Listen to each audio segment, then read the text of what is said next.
Remember all those bad experiences and bad moments where you felt like you wouldn't survive? Well, look at you on the other side. I'm honestly not here to try to convince you that it gets better, but I'm here to show you evidence from your own life that your life has always been set to end in goodness.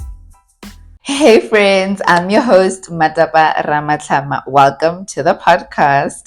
I'm so excited that you are here, and I just want to affirm you that today's conversation is very necessary and intentional for your journey. Let's get into it. If we're being honest, sometimes it is hard to believe that your life gets better or that your best days are ahead of you, especially if you are in the bad situation and the negativity. It feels very overpowering, overwhelming. But when we're going through these moments, it's always important to remember that it's more than just about this bad moment or this bad experience or this bad day. I believe that different life experiences, whether bad or good, are just all connected to form this bigger picture of our lives. So we do ourselves a disservice when we base our whole entire identity or destiny based off of just this bad moment or bad experience or bad season that we might be in. Just like building a puzzle, it's all these different pieces that we need to put together to form this bigger picture at the end. And the truth is, when you're building the puzzle, it tends to look messy because it's all these million pieces everywhere. You don't know what to put where. You kind of have to figure it out as you build the puzzle. And then you put one piece and connect it to the next, and it doesn't fit. And then you have to remove it and put it to the next piece. Just like life, all these puzzle pieces are moments in our lives, where the good moments and some are bad moments. Look at the bad moments as the puzzle that doesn't fit. You're going to take it out and place it at another spot where it's going to fit better, right? And then good moments are moments where puzzles just automatically fit. But the point that I'm trying to make is that all these pieces and puzzles and experiences and moments are very much needed in order for the picture at the end of the day to be complete. So yes, it always ends better than how it starts. Your life ends better than how it starts. The situation that you might find yourself in is not the end. As long as it's not better, as long as it's not good, then it's not the end. So let's do a bit of reflecting for a second, right? What I love about reflecting is that you are tracking back to your own life experience. And this is amazing because I don't have to just sit here and try to convince you that life gets better, right? But I can give you this opportunity to kind of confirm it for yourself with your own life journey and experience. You can sit back and say, man, actually, it has gotten better once, right? I've been in a situation and I've gotten out. Like, it has gotten better once. And when you see that it has gotten better once, this gives you the evidence that even what you're going through right now is going to end better off than what it started. No matter where you start with your mental health, your finances, your academics, your family, no matter where you start, there is still more and better out there for you. Okay. Now that I have told you guys why I love reflection so much, let's reflect, right? Can we take this moment to just pause and reflect on just one moment or one experience that you once had in your life in the past that was bad, right? That felt really bad in that moment and you felt like you won't survive it. I want you to think back to that moment. I also think of my moment, right? Just so we could be in this together, right? I'm going to give you 2 seconds to think of a moment. I already have my moment in my mind. It comes automatically because these moments are like very hectic, right? When we experience like bad things or a bad moment or a bad experience, it's not something that you just forget. So it's not hard to remember if you are given the opportunity to remember. So if you do have your experience in your mind, that's great. I'm going to share mine because you know me, I just love sharing my business. So why not? Before I share my story, the point of this reflection is just because I feel like sometimes we need to feed off of our own testimonies because I mean, it's great hearing other people's testimonies, how other people made it, and what they've been through, and being inspired by other people's stories. But sometimes, if we're being honest, you need to feed off of your own testimony. Like, man, if I really did that before, I could actually do it again. So, my bad experience, the one that I mean, there are quite a few. Okay, maybe two, three. Anyways, but the one that I am okay with sharing is right after the year that I was in matric, right? When it was results time. Matric results are coming out. It's a good time. It's a good time. And when I saw my results, I was shocked. I wasn't expecting those results. They were definitely lower than my capabilities. Like, throughout high school, you do so amazing and you're, top five and all these great things. And then matric results came and that wasn't the story for me. I mean, of course, I passed, bachelor's degree passed, great stuff, but the marks were not enough for me because that was not a true reflection of what I could do.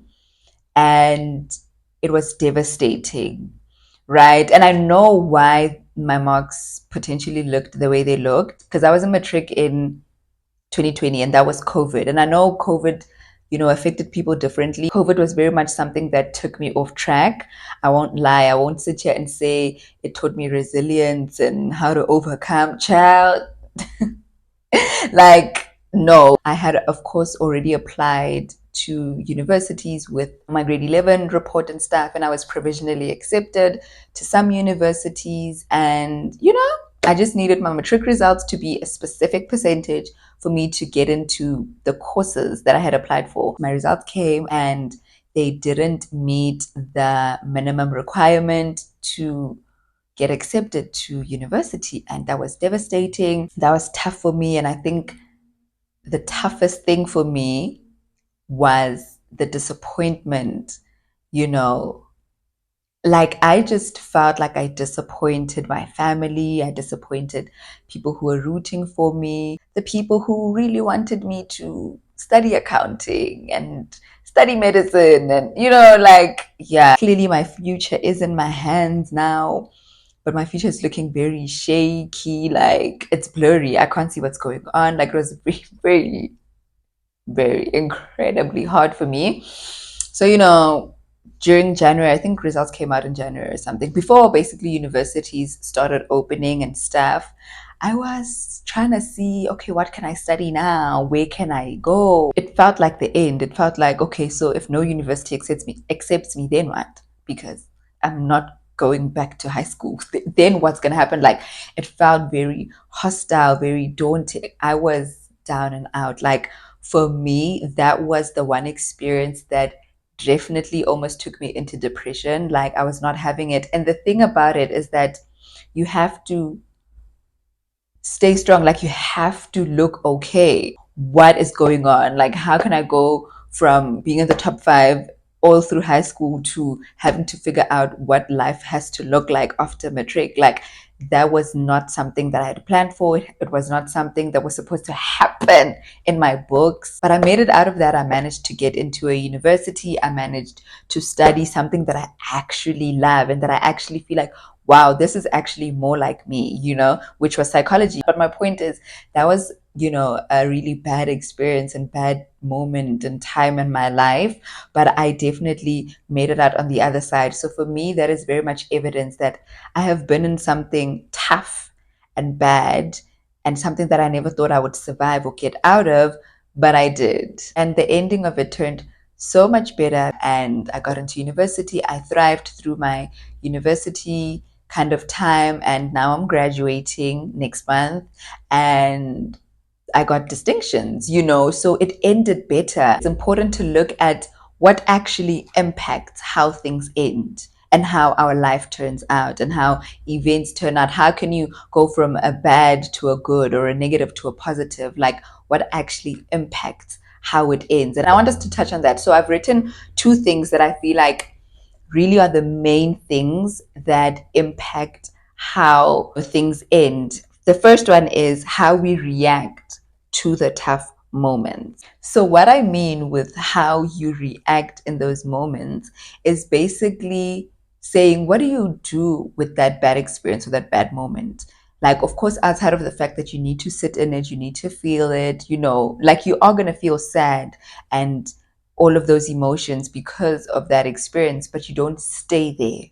Your reaction to that moment shouldn't just ultimately be something that becomes your identity or something that directs the way that you choose to live your life. There's no use, if we're being honest, to just sit in it and complain forever because the situation is not going to change. If I had just sat and done nothing about the fact that my marks were the way they were and universities were rejecting me where I applied to and all of that, if I just stayed in that discouragement and just stayed in that complaining mindset of, oh no, why me, all of that, then I was not going to quickly be able to apply to a new university before applications closed, right? So yeah, and I guess that also, oh, that's actually important because then that also goes to show the time frame that we complain. Like there has to be a time where you can be sad, you can complain, you can, do all of that, but then there has to be a time where you need to stop all of that so that you don't miss the moment where it has to start getting better. Do you know what I'm saying? Because I'm thinking if I had stayed sad and miserable for a longer time, then I was gonna miss applications for that year for university. And that was gonna make my situation and my experience more negative and just worse and worse and worse. I mean, the instant way that I got out of it, I just remember this one day where I started listening to worship music again and I started listening to a church sermon again because in that time where I was devastated, I was kind of like very much blocked. That's why I'm like, that's definitely where depression was about to peak in because I stopped listening, like I stopped doing things that I knew would make me feel good. I just completely stopped, right? So there was this one day in particular where I listened to worship music again and I watched a church sermon, and that sermon spoke so much to what I was going through. And I just went down on my knees and cried. And I cried and I prayed. And that was the first time I prayed in weeks, like in so long, right? And I prayed and I just surrendered everything. And I think after that moment, that's when I started feeling, oh, child, I'm not about to cry right now. Yeah, that was the moment where I think emotionally I started feeling like, okay, I could breathe. I'm actually alive again, right? But outside of that moment, I think it was a build up of things that actively helped me get out of that state because I need to find a solution, kind of like driven. Every single day, I remember every single day I was kind of looking at options. Like I'm saying all of this just to show you that even in bad experiences and bad moments, there has to be a time where you do cry and just sleep about it. Okay, like and do nothing. But then you have to be very careful of when you get out of that. And also to show you that getting out sometimes it's not something that can happen like instantly, but it's something that gradually happens when every single day in the negative experience, a negative moment, every single day, you do at least one thing that is good or one thing that can contribute to you one day eventually fully stepping out of that bad experience, right? So for me, that one thing every day was just being on Google. Yeah, I was on Google, Googling new universities to go to, Googling what I can study, with the results that I had. Like every single day for me looked like Googling, looking and searching for new universities, and just where to from here. Every single day, I did a bit of that. So, yes, this would definitely be the first thing I'd say impacts how things turn out, how our life turns out, how bad situations could end up is definitely how you react to those situations. Think about what you are currently doing about your situation. Like, no matter how bad it is or how good it is, but what are you doing? If you want better out of it, what are you doing about your current situation? Hold on. Do you actually know what it means to stand on business? Or you just use that phrase because it's popular on social media? Anyways, I got you. So I have an ebook that is titled How to Stand on Business. It is a free guide that has 7 realistic steps on how to help you achieve your goals and live a life that you ultimately love. The link to this free guide is in the description box. So if you definitely want to access it, go to the description box right now and click the link there. You'll find the guide. You'll know what it means to stand on business, and you'll actually start standing on business so that business never has to stand on us. Okay? And the second thing is perspective. I feel like perspective is just so, it's underrated. I feel like it's underrated, but at the same time, it's something that sounds cliche because it's said a lot. Perspective basically says just because it didn't turn out your way doesn't mean it didn't turn out better. I'm going to say that again. Just because your life didn't turn out your way, or the moment, the situation didn't turn out your way, doesn't mean the situation didn't turn out for the better, right? It doesn't mean that life didn't get better. So whatever it is that you might have gone through or that you are going through, when it turns out and when it's all said and done, perspective is saying, you know what, this end might not look like what I thought it would look, but it still looks better than where I started. It's always gonna look better than how it started, no matter what it is. Another place where perspective just helps us so much is that the problem about having high expectations of situations or events or how they should turn out, the problem with having high expectations is that when it doesn't turn out that way, then ultimately it's easy for you to get discouraged and like shattered. Like now you just feel like your life is over because this expectation that I have didn't turn out that way. Now my life is over. Right. And that's the problem. But where perspective helps in this situation is that even if you had high expectations of something and it doesn't turn out that way, perspective comes in the picture and helps you to say, you know what? I'm going to choose to find the good in how it turned out.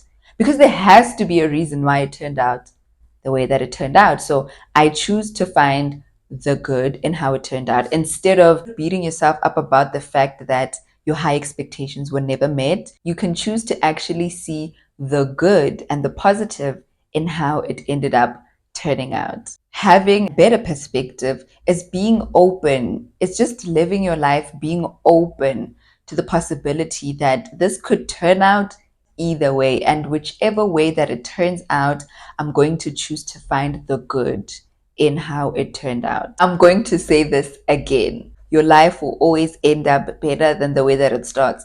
Your degree, your academics, your dreams, whatever it is that you start, or wherever you might find your life starting, your journey, the season of your life that you're in, it always ends better than the way that it starts. So just because it didn't turn out your way does not mean it didn't turn out better.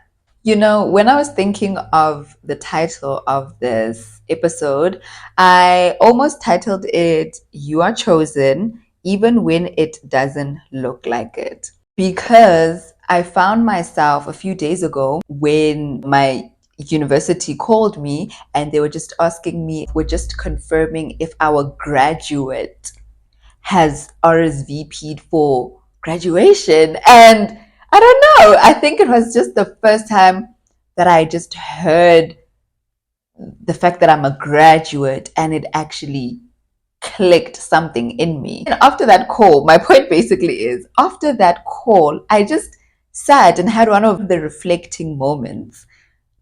And I was like, you know what? It's crazy to think that I was already chosen to graduate in this time before I was even born. So that means before I even knew that I wanted to study psychology and go to this university, before I even started primary school, I was already chosen to graduate in 2024. Do you get what I'm saying? Like, it's mind blowing if you sit in it and say, you know what? I was chosen for this life. Like, I was chosen for better. You were chosen for better. And I specifically said, you are chosen even when it doesn't look like it. Because the problem with bad experiences or bad starts to life or to a business or to whatever, the problem with things like that is that when you're in it, it feels very hard and very like you won't survive it. And it feels very much like this is the end. But it's so interesting that even in those moments that feel like you won't survive that thing, you are already chosen for something beyond that moment. So that moment just has to pass, and you just have to survive that moment because you are chosen for something better. When I had that reflecting moment and that realization, I just quickly connected it to Galatians chapter 1, verse 15, that reads as follows. But God, in His grace, chose me even before I was born and called me to serve Him. God, by His grace, chose me before I was even born. So that means, first of all, I'm chosen not because I did something to earn it, but because God's grace is over me. That is deep. Okay, I was chosen to graduate in 2024 before I was even born. God's grace chose me to graduate. Does that make sense? Like, because the thing is, anything could have happened along your journey of working towards whatever, right? I'm just using my story just so that, it can make sense to you. But I'm like, anything could have happened within my time of studying this degree, right? This degree is initially 3 years, but it could have taken me 4 years to complete it. It could have taken me 5 years to complete it, right? So for me, the fact that I am graduating in record time in 2024 is not because I deserve it. It's not because I studied so hard for it, but it's because God chose me to graduate at this very moment. Do you know what I'm saying? And I think that realization could help us so much when we navigate life, because now it has me thinking that even when I was going through my bad experience of getting bad results and other universities rejecting me, even when I was going through that bad experience, I was already chosen to graduate in 2024. And the thing about it is that when you're in the experience, you don't see it. You don't see the bigger picture. That's why I was talking about the bigger picture, the perspective, because life truly is bigger than just the moment that is bad. And that bigger picture is something that was already set before I was even born, before I went through this bad experience. My future is already set. The better is already set. So it can't end in bad because better is already set. Like what? I don't know. It's just exciting. It's so exciting that no matter what I could ever go through in my life, and no matter what I will still go through in my life, it can't compare to the better that it's going to end in. Like, it's always going to end better. And I think that revelation for me is something that carries me right now in my life forever, because of the evidence that I've been in something bad before and it ended better. We talked about evidence, right? Sometimes you need to feed on your own testimony. So first of all, because of that, now in my future experiences, I can enter with more confidence that it's going to get better. And secondly, because I was chosen, by the grace of God, I was chosen for better. So no matter what it looks like and feels like now and how it starts, it's going to end better. There's still more than this. There's overflow and abundance connected to my life because it's already set. Our lives were set to end in better and end in goodness. And to close off this conversation, I just want to say there's definitely consistency in the better. Don't think that this time it's not going to end better, but next time it'll end better. And next, it's like no matter what it is that you go through, there's consistency in the better. And that's why I titled this episode that it always ends better. I used the word always very intentionally. There is definitely consistency in the better. There is definitely evidence in everything that you've ever gone through in your life of moments that were good and just better. And if you look at the bigger picture of what you've been through, you'll see that it actually turned out for your good. It turned out better, and you wouldn't have it any other way.